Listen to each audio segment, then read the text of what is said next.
Hi, I'm AmyBScher, and this is the story behind my stories.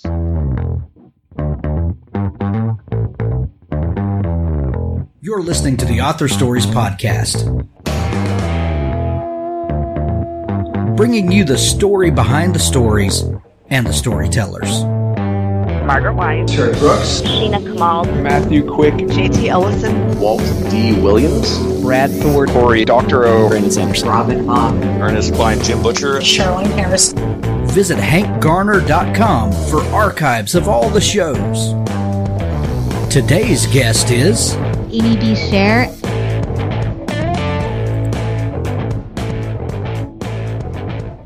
Thank you for listening to Author Stories. We are now more than 350 episodes in and not slowing down anytime soon. It's because of you, the loyal listeners who tune in each day to Author Stories to hear the best author interviews around, and I just wanted to say thank you.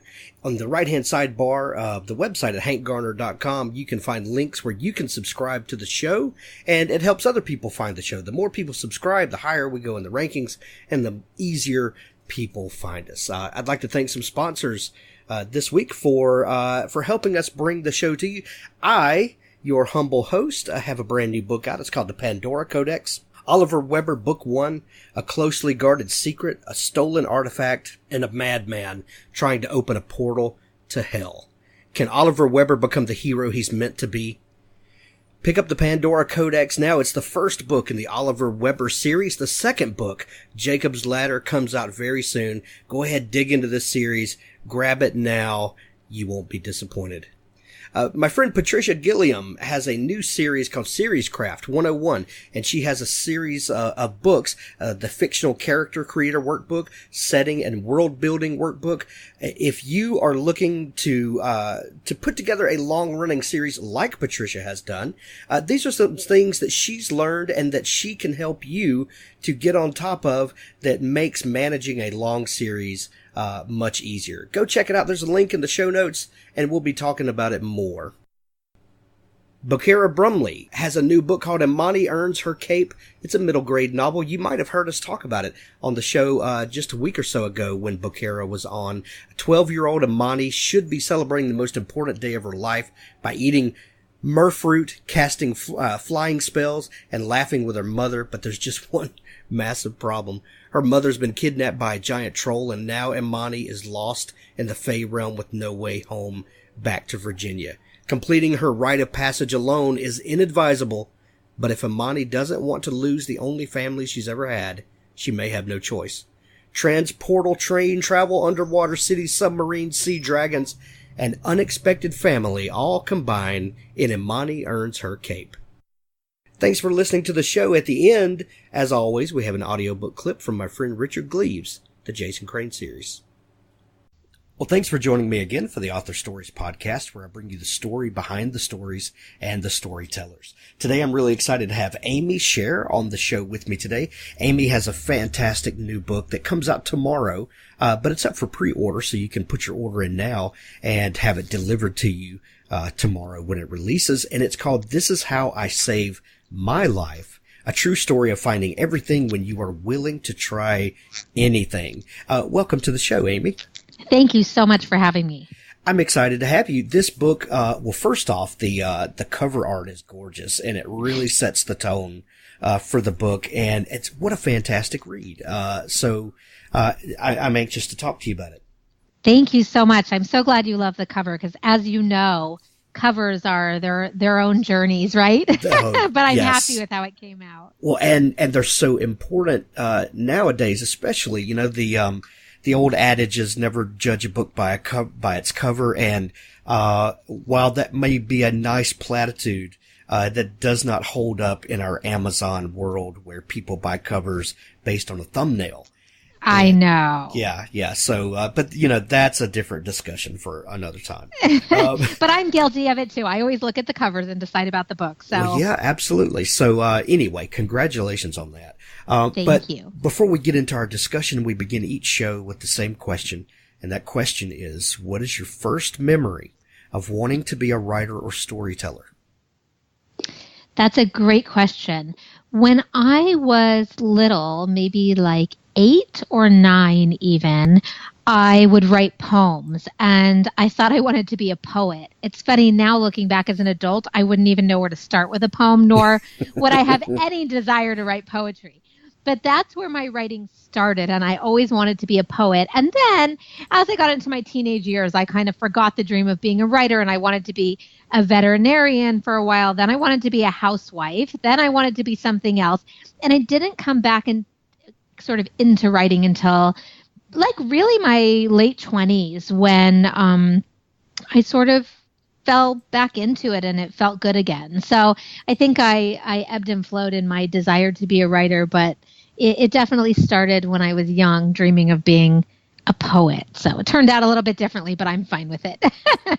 I think so many of us writers at least went through a poetry stage where I don't know what it is. I've had so many people talk about that, and but there's this thing like it's almost like poetry is serious writing or something, and it seems so easy, yet when you start doing it, you realize just how horrible you are at it, and when you meet a real poet, you're like, oh, yeah, I'm just going to go over here and write, my other stuff because that's... Absolutely. I agree. But I guess when you're 8 or 9, your poetry is good enough for an 8 or 9-year-old. So I think that's where I was. But now, wow, do I have an admiration for people who can write poetry, because it's all writing is an art, but that's just an art that I don't think I would ever be able to grasp. Exactly. I think a lot of people that have the storytelling gene, as I like to call it, never imagine that they can actually, make a living with writing. So a lot of us pursue other careers before we turn our attention back to writing. So what was the career that you pursued out of school and as you're going through the formative, early years of your adulthood? Yeah, so I actually never went to college. I didn't even know what like an MFA was or anything. I don't even know if I even knew writing could be a career, which I think in hindsight probably really helped me, because sometimes I think it helps when you don't know what you're doing and you're not intimidated by it. So after high school, I did take, a few classes here and there, but I never went to college full time or graduated. I went into editorial at a newspaper, and I was mostly doing the entertainment section with a few other things here and there. And then I actually got into marketing, and I was a marketing director for Harley Davidson, one of the stores in Southern California. And so I really went into marketing, and from there I worked some marketing and insurance, but always marketing. And I did a lot of writing in marketing, but it was such boring writing because it was about insurance or motorcycles, all great things that we need in life, right? But just not my passion. It wasn't storytelling. And so that was sort of my first jump into writing was actually marketing. And I did, marketing writing and then moved on from there. Well, what's interesting is, and this is not to denigrate or look down upon higher education at all, but I know a lot of people that went and got an MFA thinking that there was something magic that they would pick up along the way that would make them a better writer. And sometimes there were valuable things learned, but a lot of times they kind of wound up on the other side of that, just like they were before that. Maybe they understood mechanics better, but storytelling wasn't any more clear to them. What I have heard that really has helped a lot of writers is editorial work and marketing. Yes. Those two things seem to be uniquely geared to help a writer on their journey. Right. And I completely agree. And of course, higher education is important. And I know people have had great experiences with, MFA programs. But for me, I've never had any formal writing or education in writing. And one time, it was probably about 5 years ago, maybe a little less, maybe 3 years ago, I went to a writers conference in Los Angeles. And I was like, you know what? I'm going to join the real writers and go to this conference. I was so confused and intimidated, and it opened up a world to me to realize what I didn't know. And I started talking to all these people who had been trying to write their book for 10 years or 15 years. And I thought, You know what? I think for me personally, knowing more is going to make me feel like it's going to end up having me I don't know how to explain it, but I'm going to do less. The more I know, I'm going to do less. Like, I'm going to be worried because I didn't know that there were all these like structural things I should have known. And I just got recently my third traditional book deal, and I don't know anything about writing, but I think that's helped because I'm never trying to follow any rules because I don't know what they are.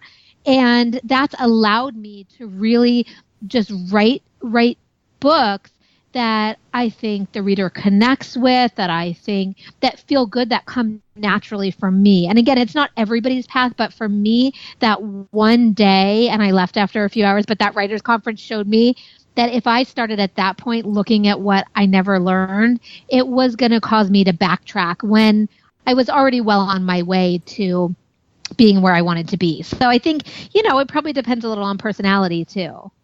And if you're going into your 10th year of working on a book, it's probably time to try a different project. Right. For my last, so I have this book coming out tomorrow. I had a book that came out 2 years ago, and then I have one coming out in 2019. And for each of the books, I only had 4 months to write them. So my joke is that, it's kind of like packing and moving. It's like, how long does it take? And it takes as long as you have. So you can take 10 years to write a book, but if you only have 4 months to do it, it only takes 4 months. And I think, there's something to be said for having that deadline because, we can all just keep rewriting and revising and re-editing. And at some point, it just has to be done. So let's shift gears and let's talk about this book that does come out tomorrow. We alluded to it at the top of the show about this book with a gorgeous cover. And you can see the cover in the show notes, but it's, it has this elephant dressed in kind of typical Indian garb that maybe you would think of. And when you look at it, there's so many details in it that you start kind of picking up as you read the book. But the opening to the book really grabbed me. And I want you to tell us in just a minute kind of where this story comes from, because this is a memoir. It's your personal journey through a life-changing experience. But I just want to read this first paragraph to the listeners. Welcome to Delhi, India. If you don't pay attention, you might lose a limb. A sign with these words is not posted anywhere upon your arrival, but it should be. I was like, oh, okay. I'm sold. And I was in from that moment. Tell us what set you on this journey and then, tell us how this book came out of that.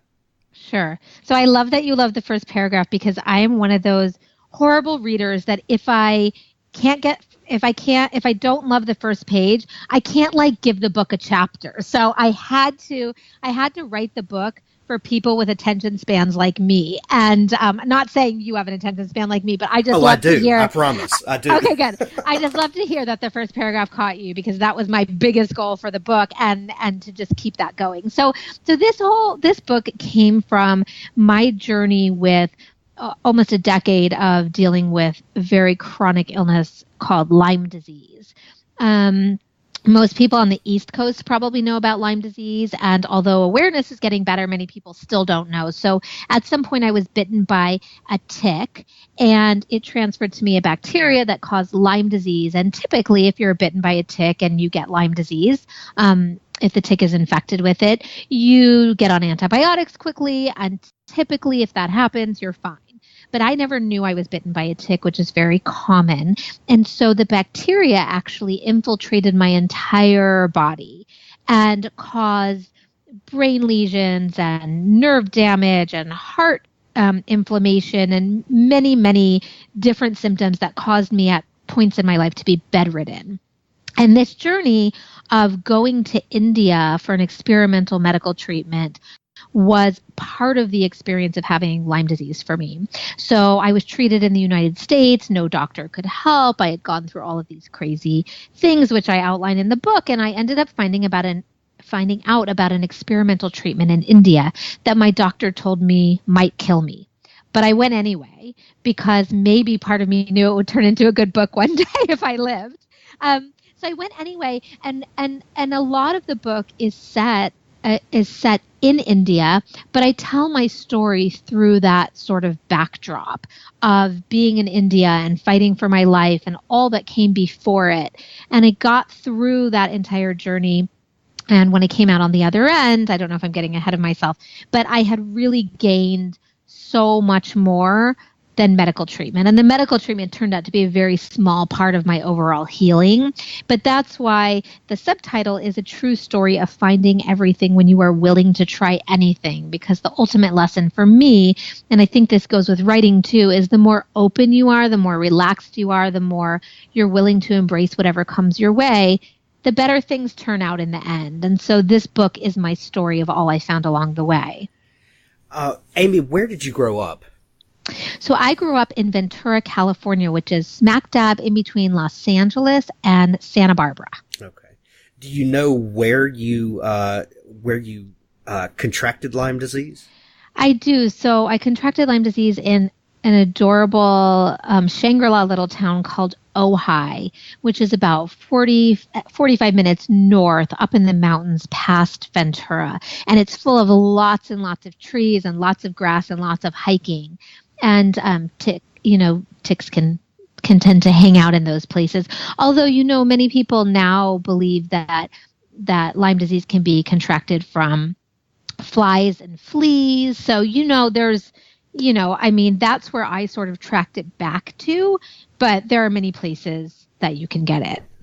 Well, I know just a few years ago, it was almost completely isolated to the East Coast, and it has obviously spread. If you got it in California, that's a scary proposition. Yeah, of course. And it's interesting. A lot of people believe that it's always been on the East Coast, but it's always been everywhere. It's just that it's very, very hard to diagnose. And doctors on the West Coast, because it's not as familiar, are not as attuned to detecting it when somebody comes in. And so it was, and it's getting better, but very, very underreported. So, as the awareness is growing about Lyme disease, we're learning that it's really in every state. I mean, I know people from Colorado and Kansas, everywhere, but it was sort of dubbed as like an East Coast sort of disease. So we're getting better at recognizing it and slightly better at diagnosing it, although there's not many tests that are perfectly accurate. So, the awareness is coming about, and now the more people that talk about it, we can kind of watch out for it. Because like I said, in early days, if it's caught, no big deal. It's just once it goes on and on. Right. And warm weather climates. I live in the rural South, and, we have 11 months of summer. And, ticks are always, you can be walking to the car and have a tick jump on you. It's crazy. But anyway, that's, this was up until just recently, you never really heard about Lyme disease. And I think most people maybe have heard of it and are becoming aware. But when you first started going through your treatment, people were baffled. And, where did you hear about this experimental treatment in India, and what was it going to cost you personally to go track down this treatment? Sure. So I was diagnosed 7 years after I first had my first symptoms. And really, I know, and that's actually pretty average for people. What I learned is that not everybody that gets infected with Lyme disease gets that sick. It really depends on the state of our immune system. And so I don't want anybody to be scared that if they get bitten by a tick and they end up with Lyme disease, what happened to me is going to happen to them. So anyway, I was diagnosed about 7 years after. I went on very high dose antibiotics, oral antibiotics, shots, everything. And when that didn't work, I was really sort of like trudging through life. I was on all these antibiotics, and my parents, my lovely, hopeful parents, registered me behind my back to a writers' conference on Maui. And they surprised me with it, which was a little bit crazy because I could hardly leave the house on my own. And I hadn't written forever anyway because my head wasn't in it. But they said, I think you should go. Even if you don't go to that many of the sessions, it'll be okay.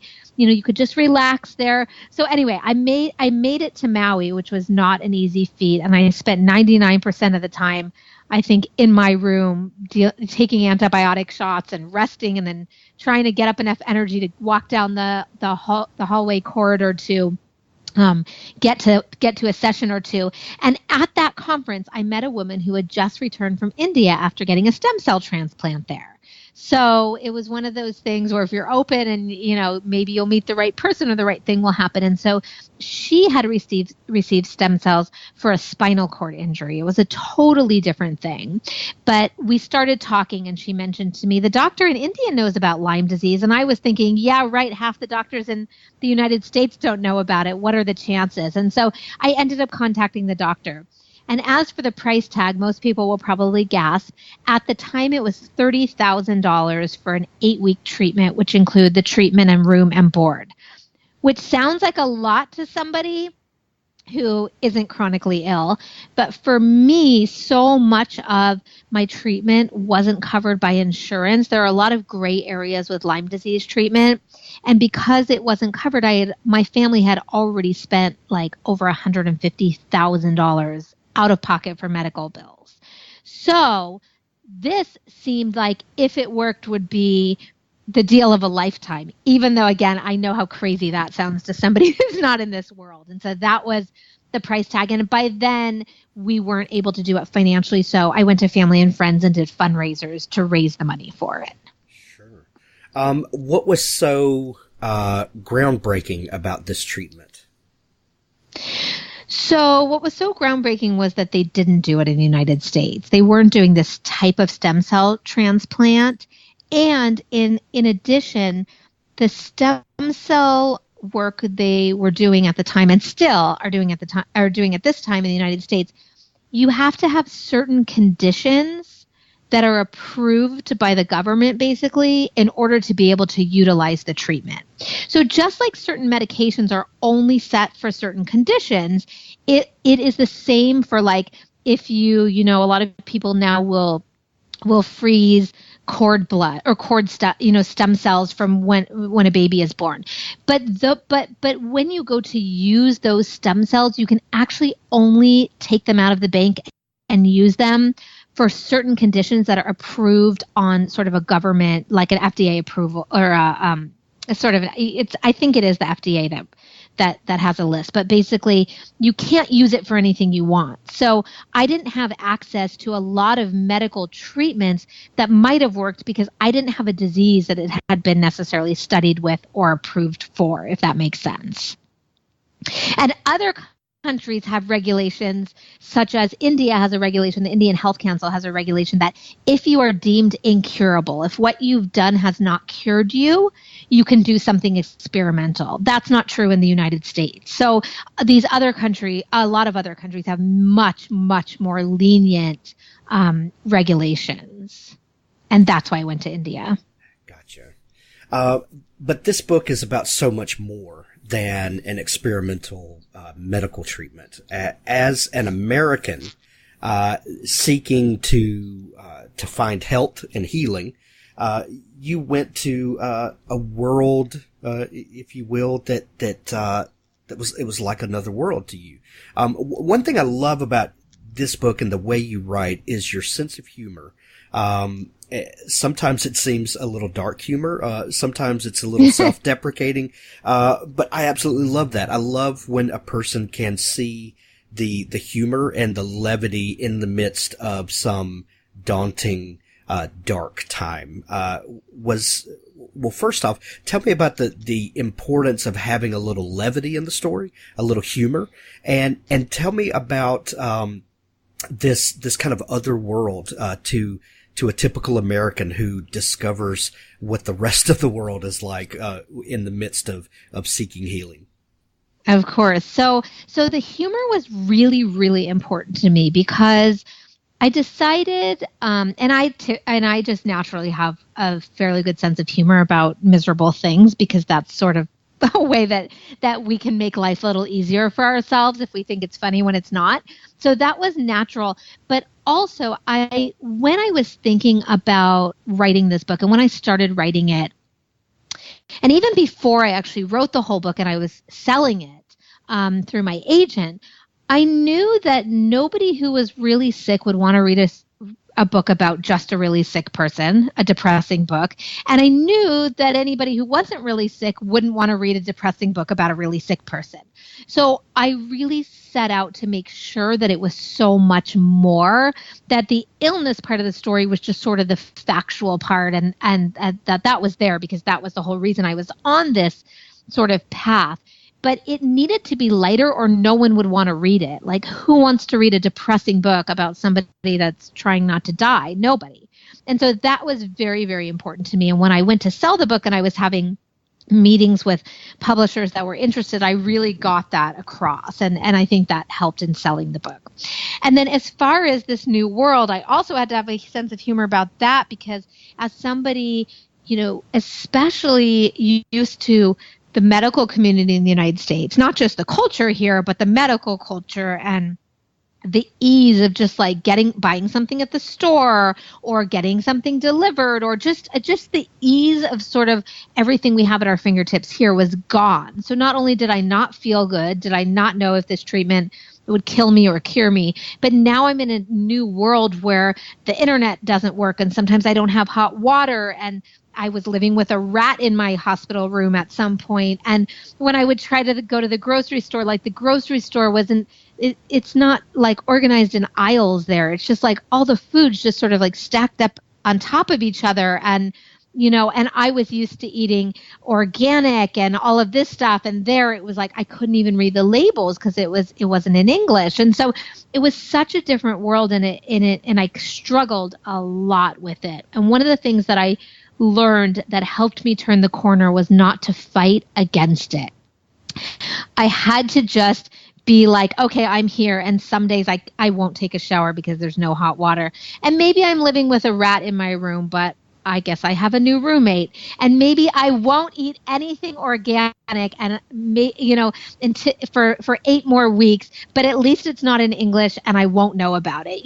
So I really had to just let go and be present and okay with where I was in order to survive that experience. And that was true within the hospital too. I mean, they have different protocols, especially for even just like giving you a shot in the United States. Typically, they wear gloves and they use alcohol to clean the area. And it just wasn't like that in India. And the nurses weren't doing anything wrong. That just wasn't their protocol. But I used to fight it and say, can you wash your hands again? Can you do this?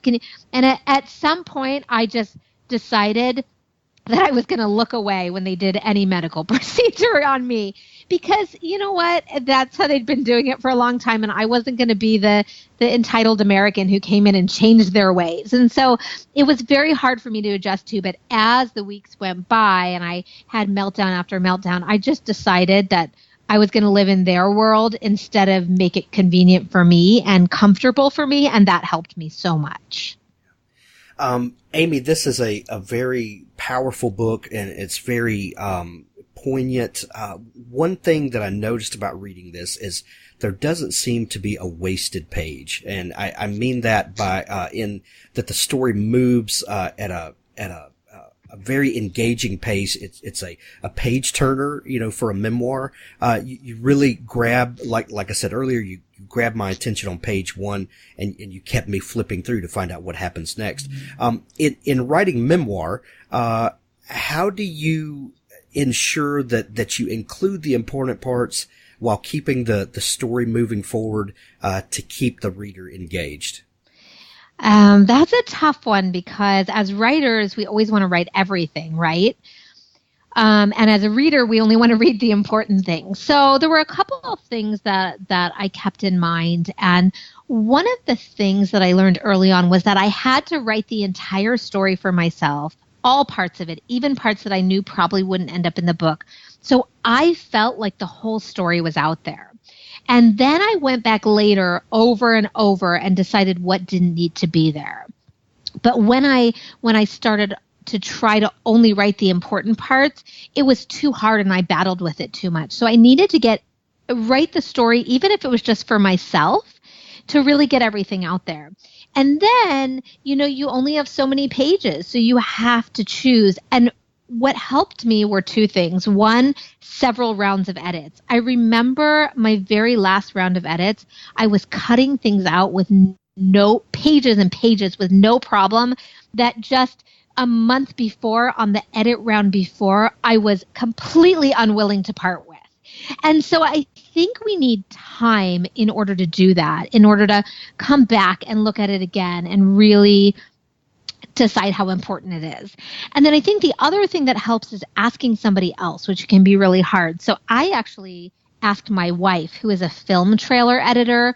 So as a writer, my job is to sort of bulk everything up really and like make a big book. Her job is to take a 2-hour movie and make it into 2 minutes and 20 seconds. So she is happy to cut everything. I mean, she cut out half our love story, and I kept saying, wait, but that's so cute. That's so important. She was like, yeah, but it doesn't matter. Like, the reader won't care. They'll still get the point. So sometimes just, and again, you have to be open to it, but just asking somebody else what feels important to them is a really good way, because of course everything's important to you. It's your story, right? And really it took me a few edit rounds, but like I said, by the last edit round, I was easily cutting out just huge chunks of things that the month before, when I considered, I couldn't part with. So I think we do it in baby steps. It's like when you're cleaning out your closet. You need everything the first time. The second time you look, you still haven't worn it, you get rid of it. And then the third time you're like, you just really go for it. So I think it's just a process. This book is fantastic. I encourage everyone to go grab a copy of it. It's called, again, This Is How I Saved My Life by AmyBScher. Amy, if people are just discovering you for the first time and want to dig into your whole story and follow you online, is there a place where they can do that? Sure. So I'm on Facebook, Instagram. I also have a website, but for now, probably the best place to go is How I Save, with no D, My Life, howISaveMyLife.com. And that will take you to a page that has the book trailer that actually my lovely wife created. It has information about the book. It has a link to my website, so you can get to everything there. And it's easy to remember, howISaveMyLife.com.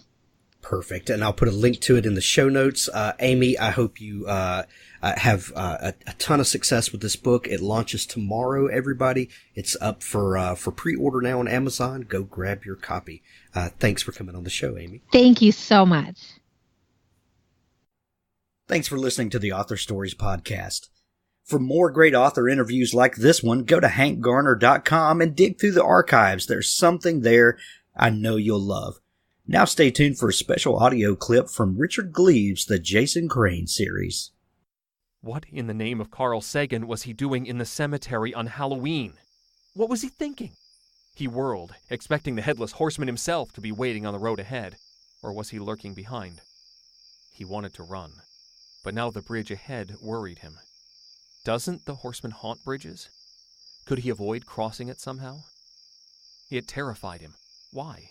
It was just a stupid bridge. The gloom beneath could have been the lair of a troll. Billy Goat's Gruff. Mama used to read that. The troll waits beneath for the fattest, sweetest goat. Jason thought he saw something on the far end of the bridge, a shape of some sort. He stepped onto the bridge and gripped the knotty railing. He felt the ground drop away beneath as he edged forward. His eyes remained on the shape. It's nothing. It's nothing. Is it nothing? No troll attacked him as he reached the other shore. The looming shape was only a stupid stairwell opposite the bridge that climbed up the hill and into the main cemetery. He turned left and ran, admitting defeat and letting the fear take him over. He ran southward down the long, dark road. His initial burst of adrenaline ran its course and he slowed, then walked again, limping a little. Headstones slipped past on the right. He still had enough light that he caught his reflection occasionally in the polished stone. He looked very young and very thin. He could feel his vulnerability as he walked along. He grew aware of his own body, the touch of his starchy dress shirt and his jacket and the soft weight of his backpack. He saw himself reflected in the headstones, just a container of warm fluids, flimsy work for a blade or a hoof or a sword. He felt shatterable and transient, and his next breath was not guaranteed, oh no. The leaves made a faint oceanic rustle all around. The insects sang their three-note songs. Jason Crane, Jason Crane, Jason Crane. Jason sang a wretched pop song as he walked, something about having no self-control and no bitches and not enough money. He sang it softly, absent-mindedly, as if reciting a psalm. He passed Reese, Finnerton, Bain, Ekdal, Forest, Black, Small. There. He saw the gate at the end of the road. But the gate would be locked, he remembered. He would have to climb the embankment and cross over the churchyard. He could see the spire of the church above and the weather vane spinning against the sky. He would rather climb this gate than face that churchyard, but the spikes on top made leaping the fence impossible. Okay, just be quick. Something caught his ear, a brittle, clipping sound. He scanned the crest above and saw a horse silhouetted among the graves. It looked to be tied to a branch of the locust tree. He had heard its hooves as it shifted from foot to foot. It rustled somehow. His breath caught. He forced himself to be calm and rational. Some Halloween thing, maybe, for some event. He found the stairs and ascended, sideways, ready to bolt if necessary. He watched the horse, but when he neared the top he saw the rider, standing upon the shallow depression of the horseman's grave. The figure was motionless, a dim shape that absorbed light and gave nothing back. He could make out the shape of the boots and the legs and two arms held away from the body, palms down. Just a man? But the cape of the thing was not normal. It contorted painfully, twisting in the air even though the wind wasn't blowing. It wrung itself and billowed and whipped slowly, as if the figure wore a wave torn from a black ocean. And above its shoulders, is he headless? Is he headless?